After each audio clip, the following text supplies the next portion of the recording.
Hi ಎಲ್ಲರಿಗೂ, ಇವತ್ತಿನ ವಿಡಿಯೋದಲ್ಲಿ ನಾನು ನಿಮಗೆ ಹಲಸಂಡೆ ಪಲ್ಯ ಸುಲಭವಾಗಿ ಹೇಗೆ ಮಾಡುವುದು ಅಂತ ತಿಳಿಸಿಕೊಡ್ತೇನೆ.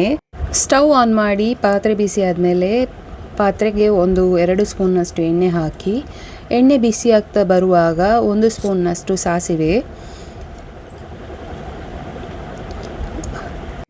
ಒಂದು ಕಟ್ ಮಾಡಿದಂಥ ಈರುಳ್ಳಿ, ದೊಡ್ಡದಾಗಿ ಒಂದು ಕಟ್ ಮಾಡಿದಂಥ ಈರುಳ್ಳಿ, ಮತ್ತು ಒಂಚೂರು ಕರಿಬೇವು ಸೊಪ್ಪು ಮತ್ತು ಒಂದು ಕಾಯಿಮೆಣಸು ಇಷ್ಟನ್ನು ಇದಕ್ಕೆ ಆ್ಯಡ್ ಮಾಡಿ ಇದನ್ನು ಚೆನ್ನಾಗಿ ರೋಸ್ಟ್ ಮಾಡಿ, ಆನಂತರದಿಂದ 2ರಷ್ಟು ಬ್ಯಾಡಿಗೆ ಮೆಣಸು, ಇದು ಆಪ್ಷನಲ್, ಬೇಕಾದರೆ ಸೇರಿಸ್ಬೋದು.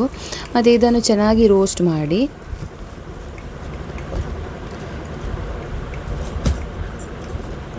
ಇದಕ್ಕೆ ನಾವು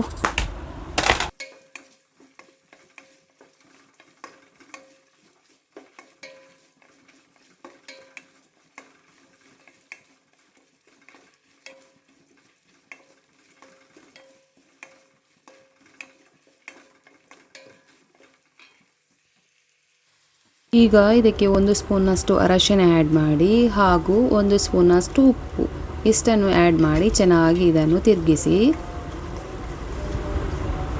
ಬೇಕಾದರೆ ಇದಕ್ಕೆ ಒಂದು ಟೊಮೆಟೊ ಕೂಡ ಆ್ಯಡ್ ಮಾಡ್ಬೋದು.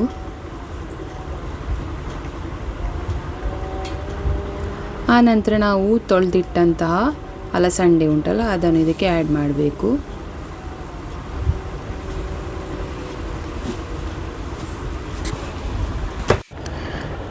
ಆನಂತರ ಎಲ್ಲವೂ ಚೆನ್ನಾಗಿ ಮಿಕ್ಸ್ ಮಾಡಿ ಇದನ್ನು ಒಂದು 10 ಮಿನಿಟ್ಸ್ ಅಷ್ಟು ಬಾಯ್ಲ್ ಮಾಡಲಿಕ್ಕೆ ಇಡಬೇಕು. ಸ್ವಲ್ಪ ನೀರು ಬೇಕಾದರೆ ನೀರು ಆ್ಯಡ್ ಮಾಡ್ಬೋದು, ನಾನು ಇದಕ್ಕೆ ನೀರು ಆ್ಯಡ್ ಮಾಡಿಲ್ಲ. ಈಗ ಚೆನ್ನಾಗಿ ಬೆಂದಿದೆ 10 ನಿಮಿಷ ಆದಮೇಲೆ ನೋಡಿ, ಇದಕ್ಕೆ ಸ್ವಲ್ಪ ಕಾಯಿ ತುರಿ ಹಾಕಿದರೆ ಟೇಸ್ಟಿಯಾಗಿರುತ್ತೆ ನೋಡಿ. ಈ ಥರ ನೀವು ಕೂಡ ಒಮ್ಮೆ ಟ್ರೈ ಮಾಡಿ. ಇದು ವಿಡಿಯೋ ನಿಮಗೆ ಇಷ್ಟ ಆದರೆ ಸಬ್ಸ್ಕ್ರೈಬ್ ಮಾಡಲಿಕ್ಕೆ ಮರಿಬೇಡಿ.